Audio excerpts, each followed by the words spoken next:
ഈ മുത്തുകൾ കണ്ടോ? ഇത് കടയിൽ ഇങ്ങനെ ഇരിക്കണ കണ്ടപ്പോൾ എനിക്ക് വാങ്ങണമെന്നൊരു കൊതി തോന്നി കേട്ടോ. പക്ഷേ പൈസ ചെലവാക്കുന്നതിനെ പറ്റി ഓർത്തത് കൊണ്ട് വാങ്ങണോ വേണ്ടയോ എന്നുള്ളൊരു കൺഫ്യൂഷനിലായിരുന്നു ഞാൻ. അപ്പോഴാണ് എൻ്റെ മനസ്സ് എന്നോട് പറഞ്ഞത്, നമുക്ക് എന്തെങ്കിലുമൊക്കെ ഒരു കഴിവുണ്ടോ എന്ന് അറിയണം എന്നുണ്ടെങ്കിൽ നമ്മളൊരു ശ്രമം നടത്തി നോക്കണം. അപ്പോൾ അതുകൊണ്ട് ഇത്തവണത്തേക്ക് അതങ്ങ് വാങ്ങിയേക്കാൻ പറഞ്ഞു. ഒരാഴ്ചയായിട്ട് ഈ മുത്തുകൾ എന്നെയും കാത്ത് ഇവിടുത്തെ ഷെൽഫിൽ ഇരിപ്പായിരുന്നു. ഇന്ന് ഞാൻ എന്തായാലും ഈ മുത്തുകൾക്കൊക്കെ സ്വാതന്ത്ര്യം കൊടുത്തു. അതിനുശേഷം ഇതിൽ നിന്നും സെലക്റ്റീവായിട്ടുള്ള കുറച്ച് മുത്തുകളെ ഞാൻ എൻ്റെ കൈയുടെ അളവിന് ഒരു ത്രെഡ് മുറിച്ചെടുത്തിട്ട് അതിനകത്ത് കൂട്ടി കെട്ടിയിട്ടു കേട്ടോ. വേറെ വലിയ ബുദ്ധിമുട്ടുള്ള പണിയൊന്നുമില്ല.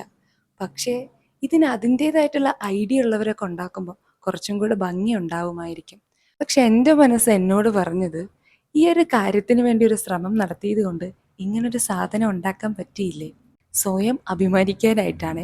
അപ്പോൾ ആ അഭിമാന ബോധത്തോടു കൂടെ ദേ ഇതാണ് ഇതിൻ്റെ ഫൈനൽ ലുക്ക്. എല്ലാവർക്കും ഇഷ്ടപ്പെടുമോ എന്ന് എനിക്കറിയത്തില്ല. പക്ഷേ ഞാൻ എഫേർട്ടിട്ട് ഉണ്ടാക്കിയ സാധനം ആയതുകൊണ്ട് എനിക്കിത് ഇഷ്ടപ്പെട്ടു കേട്ടോ.